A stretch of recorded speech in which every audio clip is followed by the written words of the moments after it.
Mesdames et messieurs, bonsoir. Merci de votre fidélité à la télévision nationale. Voici les titres du journal. Réconciliation nationale et cette image insolite des enfants, des victimes du Kambouaro et d'anciens dignitaires du premier régime se mettent ensemble et décident de tourner la page et de corriger l'histoire.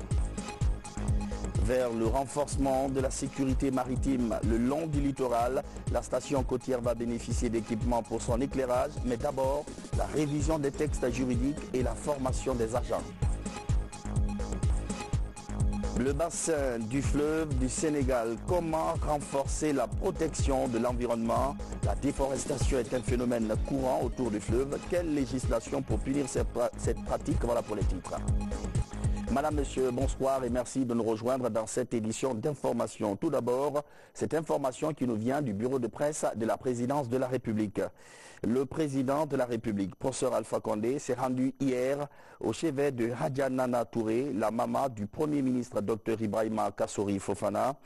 Le chef de l'État était venu s'enquérir de l'état de santé de la maman de son Premier ministre. Il était il y a quelques jours dans une clinique de la place. Vous voyez les images à l'instant. Le médecin traitant a profité pour donner toutes les informations liées à la maladie de Hadja Nana Touré, la mère du Premier ministre Dr Ibrahima Kassori Fofana. Cette image insolite, elle restera longtemps dans les annales de l'histoire guinéenne. Autour de la même table, des enfants des victimes du Kambouaro et d'anciens caciques du premier régime. Ils partagent leur vision d'une Guinée unie et forte. C'est l'initiative d'un jeune Guinéen, Mori Kaba, qui pose ainsi les vraies bases d'une véritable réconciliation nationale. Le point avec Kerna Ousmane Diallo.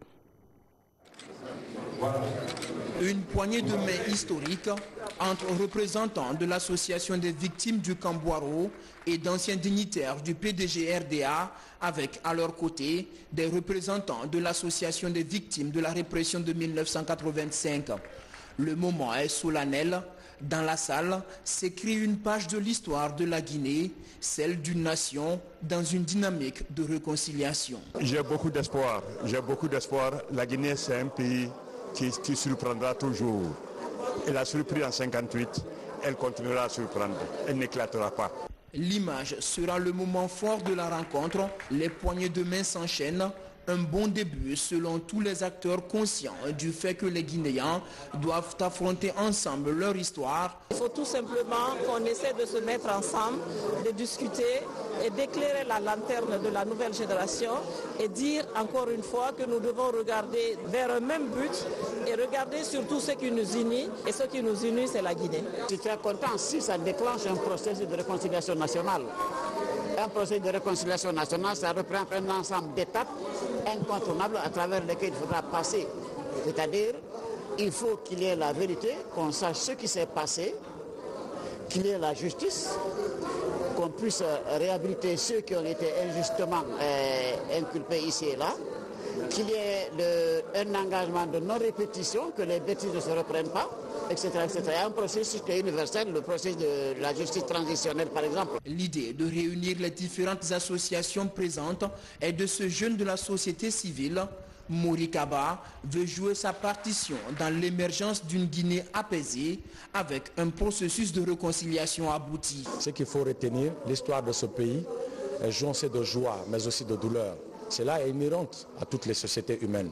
Mais il ne faudrait plus qu'elle constitue la source de la destruction de nos acquis, mais qu'elle convie plutôt chacun de nous à prendre de la hauteur, mais aussi de la grandeur sur les blessures des combats politiques pour ne s'attaquer qu'aux valeurs de vivre ensemble. Les prochaines semaines, il souhaite poursuivre son œuvre pour entretenir cette flamme de la réconciliation à travers des actes forts, mais aussi des conférences pour inciter les jeunes à s'intéresser à leur histoire et à leur patrimoine culturel afin de faire face aux enjeux actuels de la mondialisation avec une nation soudée. Les fidèles chrétiens de Guinée ont clôturé dimanche le pèlerinage local, une occasion pour le cardinal Robert Sarah d'exhorter au renforcement de la cohésion sociale et de la foi chrétienne. Bernard Tonguino.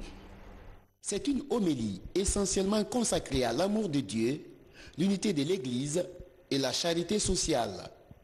Pendant près de 2 heures, le cardinal Sarah invite les fidèles à comprendre la profondeur et la grandeur de l'amour de Dieu pour les hommes, Un amour qui devrait constituer, selon lui, une source d'inspiration et un modèle de vie chrétienne.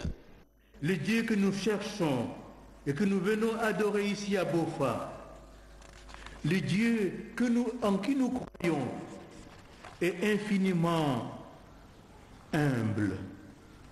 Autrement dit, il est dépouillé de tout prestige.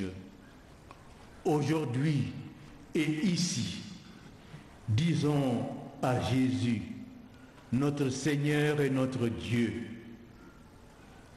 Seigneur, doux et humble de cœur, rendez mon cœur semblable au vôtre. Autre exhortation du préfet de la Congrégation pour le culte divin et la discipline des sacrements, c'est l'obligation de la charité des uns envers les autres, une charité nécessaire pour donner du sens à toute prière. Frères et sœurs bien-aimés, ce n'est qu'après avoir appris à aimer un étranger, à aimer quelqu'un qui vous déteste, à aimer quelqu'un qui n'est pas de votre ethnie, de votre région, de votre parti politique. Ce n'est qu'après avoir appris à aimer même nos ennemis que mûrit en nous la charité, qui nous rend réceptifs et aptes à la nourriture nouvelle. Plus de 25 000 personnes ont assisté à cette messe de clôture de Bofa 2019, parmi lesquelles plusieurs personnalités publiques, des fidèles venus des 3 diocèses guinéens et de plusieurs pays. Et puis c'est communiqué du gouvernement, il nous a été donné de constater l'encombrement et l'empiètement des voies et circulations et des trottoirs par des voies de circulation et des trottoirs par des véhicules abandonnés, des stationnements anarchiques, des garages de réparation et des kiosques entraînant des perturbations et nuisances dans la libre circulation des personnes et leurs biens à Conakry. En conséquence, le ministère d'État au transport, le ministère de l'administration du territoire et de la décentralisation, le ministère de la sécurité et de la protection civile, le ministère de la ville et de l'aménagement du territoire et le ministère des travaux publics invitent les occupants à prendre toutes les dispositions nécessaires pour libérer les voies publiques au plus tard le 29 mai 2019. Passé ce délai, l'État se réserve le droit de récupérer ces encombrants physiques pour les mettre aux enchères sans préjudice des poursuites judiciaires.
les conditions de revenus et aussi améliorer les qualités des produits halieutiques destinés à la commercialisation. Voilà essentiellement ce que nous attendons de cet atelier. Cette rencontre des femmes des pays membres de la CAOPA doit permettre d'identifier des projets en fonction des besoins exprimés par les actrices de la pêche artisanale guinéenne. Au-delà des travaux en atelier, des séances d'échange direct avec les autres acteurs sont prévues sur le terrain. Une rencontre sur la gestion des pesticides. La Guinée veut harmoniser la commercialisation et la gestion des produits phytosanitaires. Un comité existe et son rôle est de veiller à cela, entre autres. Ses membres viennent de faire plusieurs recommandations pour rendre le processus conforme à la législation sous-régionale. Abdoulaye Diallo. Pour lutter contre les nuisibles et améliorer les rendements agricoles, les paysans utilisent très souvent les produits phytosanitaires. Pourtant, la mauvaise utilisation de ces pesticides peut porter atteinte à la santé de l'homme et à la préservation de l'écosystème. Une problématique que le Comité national des pesticides en Guinée compte prendre à bras le corps afin de réglementer les circuits de commercialisation. Le moment est venu pour que nous puissions mettre la main sur ce phénomène-là de produits frélatés, de produits non homologués. Je pèse bien mes mots. Il faudrait qu'on passe à l'action, que nous puissions prendre en charge cette problématique. À l'issue de cette rencontre, les membres du Comité national de gestion des pesticides devront sensibiliser et informer les paysans sur les modes d'utilisation et les produits à utiliser, leur impact et incidence sur la santé et l'écosystème. Il y a une sensibilisation au départ. Vous avez des notices qui accompagnent ces pesticides. Et dans la généralité, ce qui est inquiétant, je l'ai dit, c'est les apprenants, les gens qui sont là et qui sont à leur début. Et là, effectivement, il faut beaucoup d'attention, il faut qu'ils comprennent que c'est des produits toxiques. Donc, il faut des précisions et nous avons des conseillers pour ça, pour la vulgarisation et pour l'encadrement. À date, on dénombre 46 sociétés spécialisées dans l'importation de ces substances avec plus de 160 produits homologués.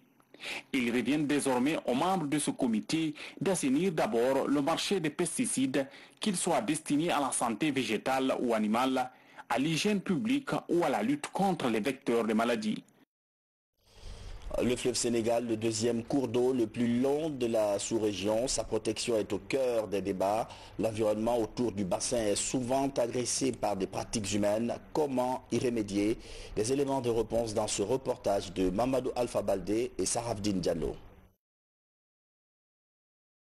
Avec une longueur de 1800 km, le fleuve Sénégal est le deuxième plus grand fleuve de l'Afrique de l'Ouest, derrière le Niger. Le fleuve prend sa source à Mamou et traverse plusieurs villes guinéennes avant de sortir du pays. À sa source, sur les hauteurs des massifs du Fouta, l'environnement se porte mal. La déforestation et l'érosion le long du bassin inquiètent les ONG et autres institutions comme l'OMVS. Tout le monde sait que la Guinée est le château d'eau de l'Afrique occidentale. Et tout le monde sait que la plupart de ces grands fleuves tirent leur source au Fouta. Donc, c'est un engagement qu'il fallait, en expliquant la générosité sur laquelle a été bâtie cette organisation qui est aujourd'hui l'OMVS, un petit rappel historique, nous leur avons situé dans le temps. Pourquoi l'ORS, pourquoi l'OMVS?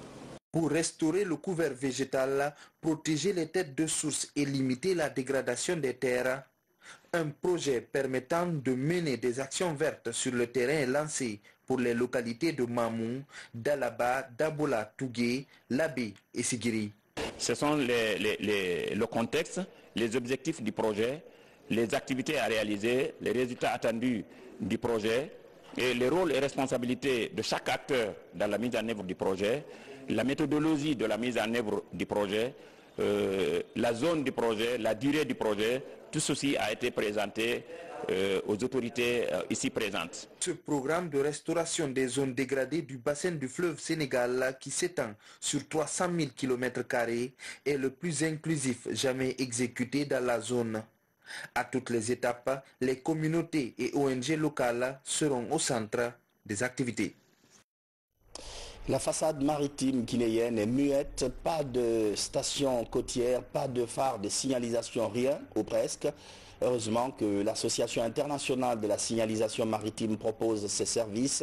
Ça commencera d'abord par la révision des textes juridiques et la formation des agents de sécurité. Fodé Camara. Sur les différents corridors maritimes internationaux, 46% des accidents sont dus à des collisions. Des catastrophes dues le plus souvent au manque d'équipement d'aide à la navigation.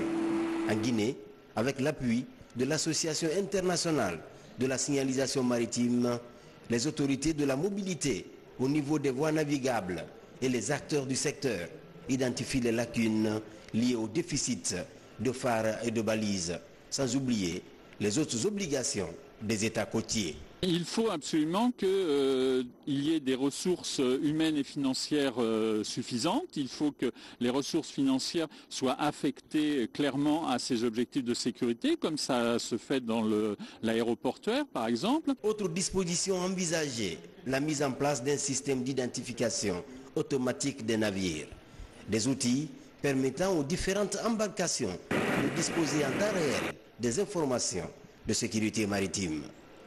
Nous devons reconnaître qu'en dépit des efforts fournis dans le domaine, les contraintes majeures continuent à se dresser dans l'accomplissement efficace de nos missions.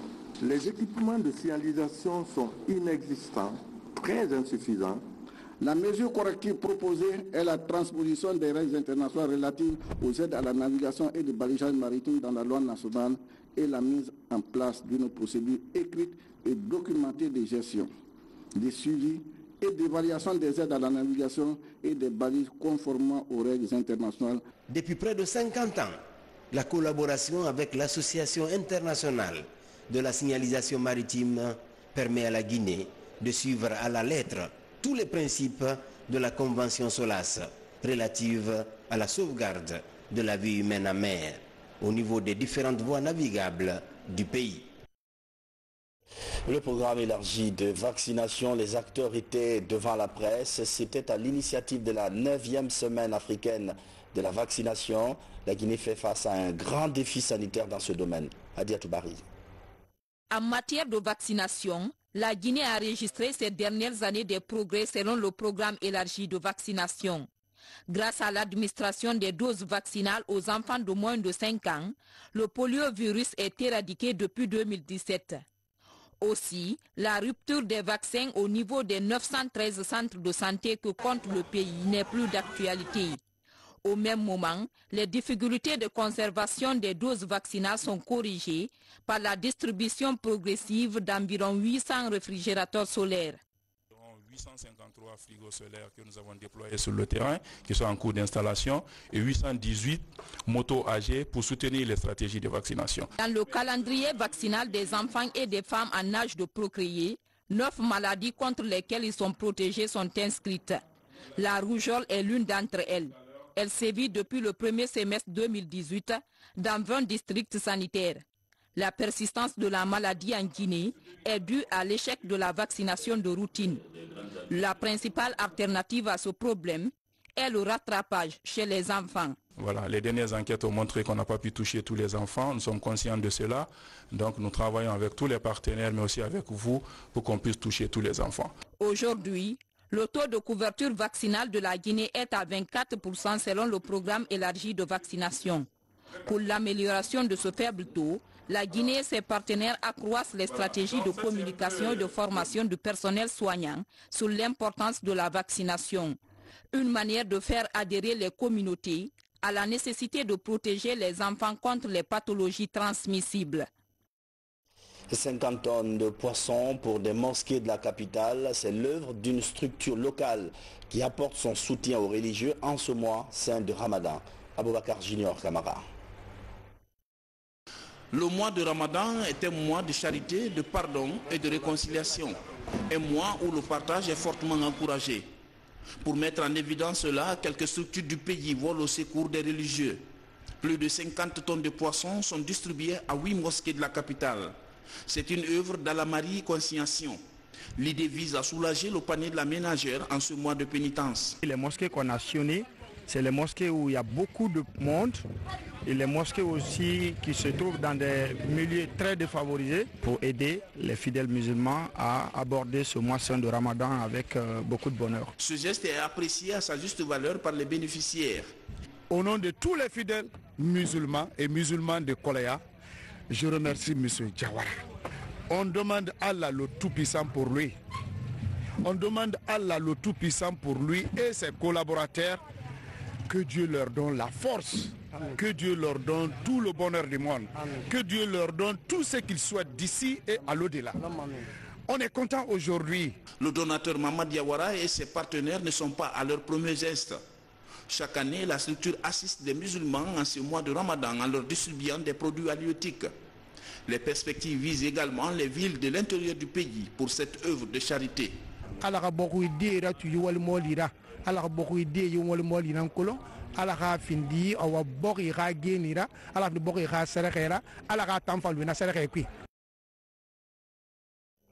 À présent, l'actualité nationale traitée sous forme de télégramme. Guinée en bref, ce soir, c'est avec Moussa Bangora.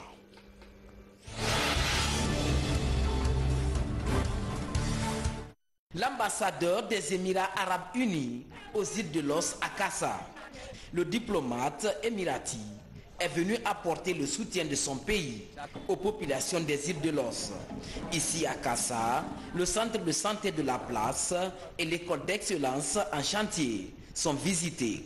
Des promesses sont tenues par l'ambassadeur pour l'amélioration des conditions de vie des insulaires. Aujourd'hui, nous sommes venus, on a visité certaines infrastructures, comme on a visité l'école lycée d'excellence qui n'est pas achevée d'abord, donc on a pris acte là-bas, donc on a visité aussi l'hôpital aussi, donc on a vu l'état de l'hôpital est tellement critique, donc on a pris l'acte, donc on va essayer d'informer les autorités compétentes afin de comment répondre aux besoins de l'île de Kassa. L'Émirat, Inch'Allah.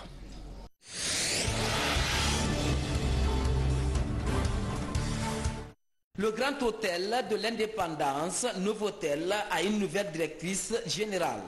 Il s'agit de Madame Asmaouba, qui remplace désormais Ibrahima Kapi Kamara. La nouvelle directrice est consciente des difficultés économiques que traverse l'hôtel, mais compte sur le personnel pour produire de bons résultats afin de relancer la concurrence avec les autres hôtels de la place. Je voudrais rendre un hommage mérité au président de la République, chef de l'État, son Excellence professeur Alpha Condé, qui a placé la promotion du leadership féminin au cœur de sa gouvernance qu'il a dédiée aux jeunes et aux femmes.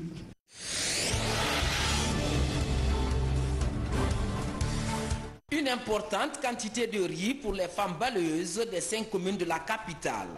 Le don est du gouverneur de la ville de Conakry à travers un opérateur économique de la place. Au total, 1000 sacs de riz sont distribués à ces balayeuses en ce début du mois saint de Ramadan. C'est le début du mois de Carême. Le même opérateur économique qui veut taire l'anonymat a encore fait ce don à ces femmes balayeuses qui de jour et de nuit continuent à rendre notre capitale propre.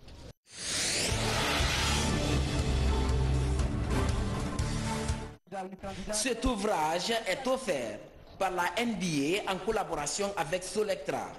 Cette infrastructure sportive va permettre aux jeunes retenus par le projet NBA d'être plus performants et compétitifs au compte du basketball guinéen. Dans la sous-région, seulement la Guinée et le Sénégal sont concernés par ce projet. Sinon, moi je rêvais aujourd'hui, le rêve que nous n'avons pas pu réaliser avec M. Samba, même M. Amadou, on offre ce rêve-là aux jeunes Africains. Et puis sport et cette historique remontada de Liverpool contre le FC Barcelone. Après avoir trébuché au Camp Nou sur le score de 3-0, les Reds ont réussi un incroyable renversement des situations. Mieux, ils gagnent 4-0, se qualifiant ainsi pour la finale de la Ligue des Champions. Demain, l'autre match opposera Ajax d'Amsterdam à Tottenham. C'est la fin de cette édition d'information. Merci de l'avoir suivi. À demain.